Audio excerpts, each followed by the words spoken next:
And we're back! So we're doing a second video on this series about our collaboration with Windlass and Easton. I'm Iason Tzouriadis. I'm the Curator of European Edge Weapons here at the Royal Armouries in Leeds. And I have with me Easton of Schola Gladiatoria. Hi. This time we're looking at this second sword from this first part of the second batch with Windlass. That's a weird way of putting it. In the last episode we looked at the late 14th century sword from the arsenal of Alexandria. This one, however, this time we have something that is possibly more local. We have a replica of this sword here. I'll pick up the original if Matt, if you would like to pick up the replica. So this is a single-handed arming sword from the late 15th century. Initially, swords of this type were dated to a bit earlier, largely because of that sword in Westminster Abbey. That was... you mean the Henry V sword, yeah, as everyone knows it? Yeah, the Henry V sword that was associated with Henry V, and so therefore everything must be from the early 15th century. However, this has been disputed and it has been proven wrong for various reasons, including the decoration and style of them, and they're placed closer to the tail end of the, well, in the third quarter of the 15th century. The sword itself, when it comes to its shape, it has these upturned quillons with these sort of inwards turned finials, a gorgeous wheel pommel, and a stiff blade with a pronounced medial ridge. Blades of this type are developed especially from the second quarter of the 15th century, and they became more and more prominent towards the end of the 15th century and into the 16th century, with stiffer blades designed and optimized for thrusting. As you can see, it comes to a very acute point as well. Much like the sword in the Westminster Abbey, it has been speculated that this sword as well, it is likely that it was deposited or even it was hanging above a tomb in a church. This can be speculated because of the deterioration on the blade itself, as well as other factors. And of course, we have this long-standing tradition in Britain, and especially in England, with helmets and swords hanging above graves in the rafters and beams in churches. Yeah, the sword in Westminster Abbey now has been more closely associated with Henry VII, but we do not know who the owner of this would have been, as the case with most swords, unfortunately. Yeah. The only things that can tell us a bit more about the status, other than it's an amazing sword, of course, about the owner and the maker of the sword, is a tiny little mark near the quillon block, as well as this incredible engraved design of floral patterns on both sides. That is barely visible, and on the more worn side as well, it's interesting because there are even traces of gilding. So quite high end. And what's nice about that is there are surviving Italian swords which have that same feature. They have an engraved, so that means cut into the steel with a chisel essentially at the base, and then gilded, fire gilded, which is very dangerous incidentally because it involves mercury over the top of that. Which also helps us date, because we know those swords date to between 1490 and 1500, 1510, don't we? So yeah, it's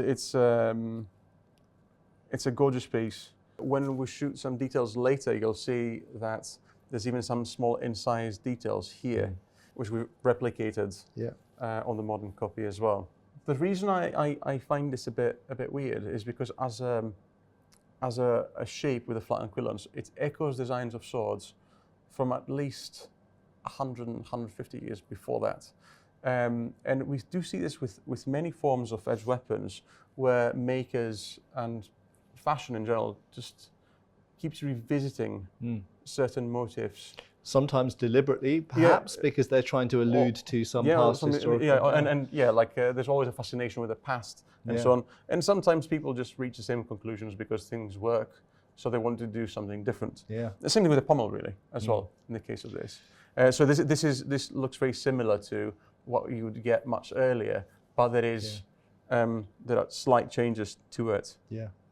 The grip as well, it's sizable. This could have easily been grasped from an armoured, with an armoured gauntlet as well, as with a bare hand. And the blade is, as I said, very stiff and very pointed towards the tip. Usable, obviously, both for cutting and thrusting, as most swords of the period. When we're discussing the development of this, or the previous sword, I would like to hear your thoughts about why this is a good idea for producing as a replica from a museum collection. So, I've got to be honest. Part of the reason I wanted to replicate this one was because of its relationship and similarity to the Westminster Abbey sword, commonly known as the Henry V sword, which we pretty sure is nothing to do with Henry V now, probably Henry VII. But it goes wider than that. It's because it's part of a family. It's part of a family of swords which are absolutely demonstrably worn by English knights in the 15th century. And we can see it in countless effigies and brasses, particularly from about 1450, 1460, right the way through to the end of the 1400s. Of all statuses as well, you know, the sort of the more typical knight all the way up to kings. And so this was clearly a type of sword that was in use and popular amongst knights during the Wars of the Roses. Now, I do Wars of the Roses reenactment, and I love the Wars of the Roses. We're in England. This is a British national collection, and I think this is one of those rare medieval swords where we might possibly be able to say, even if it wasn't made in England, it might have been made in England. It's of a style that was definitely popular here. Exactly. It was almost certainly imported into England. Now, that's not to say they weren't used elsewhere as well. We know they were popular in France. There are Swiss paintings with them as well. And Italian. But I think it is one of these examples, you see, that stylistically they were popular definitely here. There were also functional reasons I chose this as well. I felt that there should be a medieval arming sword in this batch. And when this is scabbarded, so it's called an arming sword because it's the sword you arm and you wear. So it's a sidearm. So this is the equivalent to the pistol that you wear rather than the rifle that you carry. So the knight who wore one of these, their primary weapon would have been a lance on horseback, or if they're fighting on foot, usually either a spear or a poleaxe, sometimes something else like a glaive. So that's their backup weapon. And I really like how compact it is. You know, with something like a longsword, you've got a long blade and you've got a long hilt sticking out, getting in the way. Just to put it side by side as well, the side comparison it's is just much more staggering. compact. So it means that if you're busy using your poleaxe or your spear or whatever else, that can be at your side. And I actually have worn this in armour in a reenactment context. A blunted one, I hasten to point out, with the point chopped off. But it is very convenient to wear. You just don't even notice it getting in the way. The hilt doesn't stick out too far, the blade doesn't stick out too far. They can either be worn at an angle or vertically. But either way, very, very convenient, and it's there when you need it. And being a relatively shorter blade, it's about 30 inches, it's quick and easy to get out of the scabbard as well, which means it's easier and quicker to pull out when you need it to. So I just really, really like it. It's a very compact sidearm, and I also like the length of I think it's got a slightly unusually long crossguard, and I think that's possibly, some people find that a bit odd looking, but from a functional point of view, it means more hand protection. So if you've got a longer crossguard, the angle to the pommel, which your fingers are hidden behind, it gives you that extra added bit of protection. And the fact that these are curved up with these little hooked elements here means that any opposing blade or spear shaft that slides down can get caught in there, which means you can do these sorts of winding actions against an opponent's blade, and their blade will get stuck in there. And I also like, from a decorative aesthetic point of view, the blade's quite simple. But on the crossguard, you mentioned that it's flat on the underneath. But one of the things I really like about the guard is it has this ridge, this chamfer, even that goes up inside these ends of these quillons. And I just love that detail. I love the fact that they've put that much thought and effort into it. And this was clearly, at least it seems to me, a sword made for someone with quite a bit of money to spend, because there's these little details and the fact that there might be gilding on the base of the blade and the engraving. We should mention, actually, this does not have the engraving on. Yeah, that's true. Now, there's a very good reason why we decided not to do that. In fact, in the prototype stage, and this is one of the complications that we go through when we're developing these things, we tried to recreate the engraving. But on the original, the first thing you have to mention is that the engraving is only visible on one side. It's pretty much corroded away completely. So there have been either guesswork or simply replicating the same on both sides, which we discussed. And moreover, even the side where it has survived, there are areas where we can't really see what's going on. Now, it's sort of floral decoration. It looks like there might be some flowers or... I think it's interwoven like... plants of sorts. It's a common pattern. You get similar things in Central Europe in this period as well, and Britain. But I think without a lot of guesswork, it would have been very, very hard to make something like this aesthetically pleasing and correct. And we did experiment with it, but it just didn't look right. So we considered, rather than making it look ugly with a badly rendered version, it was better to just leave that off. And that's still historically plausible, because a lot of these swords would have been made without that additional engraving. Like to go on the social aspect of this, because you mentioned that somebody very rich was probably, or somebody wealthy, would have been the patron who, or the owner of the sword. I think it's the sword comes from a period that's an interesting sort of transitional point for ownership of swords. Whereas when you're looking at an arming sword, from the 13th century, from the 12th century, we're talking about objects that belong exclusively or nearly exclusively to the martial elite. But the production and the ease of production by this point in the late 15th century changes. So these become more accessible. This doesn't mean that everybody fighting has them. And not everybody would have swords of the same quality. And this sort of, in a period where swords become in a sense more accessible for the fighting man, these are still swords of the elite. I sort of, in my mind, I compare them with cars in the modern world, in that basically, most people can afford one, but they don't all buy the same car. And if you want to spend more on an embellishment, if you want to get that optional extra, you get the engraving or the gilding on. Otherwise, you just have the one without that. The other thing to mention just briefly as well is about what we call distal taper. So something that I've been really, really strict on is getting the thicknesses down the blade at the correct taper, because what that gives you is the correct relative stiffness or flexibility, but also the correct weight distribution. Which is, of course, it's something that we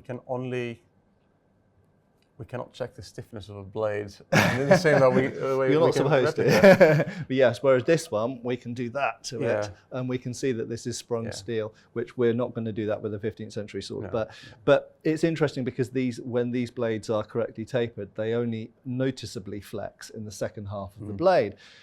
But apart from the fact that is good for the strength of the sword, that also gives them the characteristic feeling in the hand, because it means that the mass distribution is around here, it's not out at the tip. If the tip was too thick, or if the base of the blade was too thin, the blade would feel too heavy in the hand. And instead, this feels just amazingly lively. The sword wants to move around an area around here. It's very, very nimble. It's quite interesting seeing the differences of something that's been worn out and something that is complete. Yes.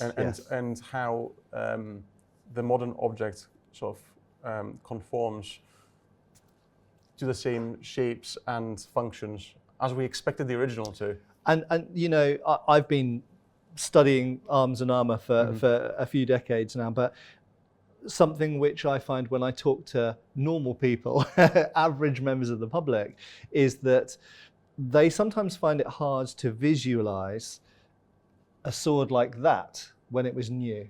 And they see a corroded, degraded, missing its grip object in a cabinet. And I think for a lot of people, seeing something like that actually helps bring it to life. And we've certainly seen that with the most obvious example I can think of is the Sutton Hoo sword, where when someone looks at a rusty lump of steel in a cabinet, but then when they see the reproduction of the pattern welding of that beautiful blade, they're like, wow, okay, I understand what the Anglo-Saxons were talking about when they were writing about these blades now. And so I think it helps bring history to life. Let's talk a bit more about choosing this type of handle for this, because again, as we said in the previous video, recreating a pattern or the shape that a handle might have is based on historical sources that are usually visual rather than surviving examples. Exactly that. And so essentially, when a handle is missing on an original, I have to choose a grip from that is available from other historical sources. So essentially, I went and looked at all of the artistic sources which I've collected over the years, and I arrived at this. Now, this does have risers in it for a slightly different reason. Well, it's a kind of similar reason actually to the longsword. It's really just to lock your hand onto the grip. And that helps with a wheel pommel as well, because wheel pommels can, for some people, depends on the exact wheel pommel. In fact, this one's actually quite comfortable. But some wheel pommels can be quite uncomfortable against the base of your hand if your hand is sweaty or tired and your hand sags down.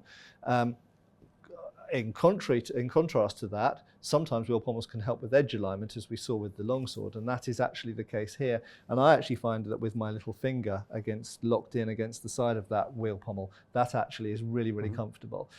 But nevertheless, having that rib assists a hand, particularly when it's tired, in keeping it where you want it to be. And you can really put just one finger above or two fingers above, it depends on your hand, but it just helps lock the hand onto that grip. And another important thing to mention about grips is they are thinner this way than that way. So they are kind of flat or oval, sometimes rectangular or octagonal. And this again helps with the edge alignment, because it doesn't matter how hard you hit something, if you hit it with a twisted blade, it's not going to cut anything. At this point, I don't know, for those who don't know at home, it might be worth mentioning that, by the way, the core in a grip is wooden. Yes, and then the leather is wrapped around it, or the cord, and then it's dressed, depending on the grip and depending on the period. But in the vast majority of cases, it's a wooden core that is fitted onto the tang, and then whatever goes on it. Sometimes wire as well. Sometimes, or so the wood. Yeah, but it's usually wood, hardwood inside, and it has to be quite hardwood, because of course there's a lot of vibrations and impacts coming through this thing, and the metal inside would kind of degrade softer woods. And if I may, and because I know this was your choice here, because this falls on the part of the reproduction that we didn't really we couldn't comment, it was a Scabbard. And I have to say, of all those, I really enjoyed the Scabbard of this particular sword. Because it's red, because when we look at pictorial sources from the 15th and the early 16th century, and even earlier, there's a lot of colour. Yes. And both leather and fabric, they go very rich, and it is something that often you do not see either with scabbards in reenactment or even for display pieces. But I just love this because it also stands out from the rest. Well, I agree, and that in many ways this is more historically correct. Not to say that you don't find black or brown scabbards, you absolutely do in the historical artwork, but you find a lot of brightly coloured ones. But one question that came up is why I didn't choose a red grip to go with a red scabbard. Now, I prefer that. I prefer that. Yeah. Well, so I literally just went through 15th century art, and my observation was it was very difficult to find an example where the grip matched the scabbard. Almost always they had one colour for the scabbard, a different colour for the grip, and very often a third colour for the belt. Yeah. And that multicolour thing as well, I think, is a way of showing off. And it's a decorative aspect in general for people wearing these things. And I have to comment, by the way, that I really like the shape as well at the end of it. It's maybe my favourite of all those that we've done. It really, the brass finish really.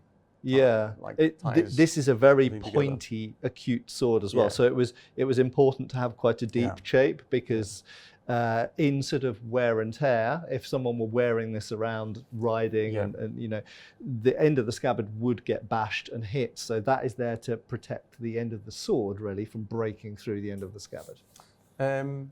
So yeah, this was the second sword of the series, and I must say I'm also delighted. Yeah, I'm very happy with that because it's a wonderful example, and I really like where it sits as you mentioned in the whole project of Windlass, of going from 14th century to 100 swords, and even arming swords that we've done previously, to something from the late 15th century that is also possibly British or English. Yeah. So we hope you enjoyed this episode, and we will be back for a third part to show you the last object of this batch that the Royal Armouries have produced in collaboration with Matt Easton and Windlass. We hope you enjoyed the video. Please like and subscribe to our channel, and we'll see you next time with another video. If you would like these swords, and if you would like to own a piece of history, you can find this in our shop. Until next time, be swordy.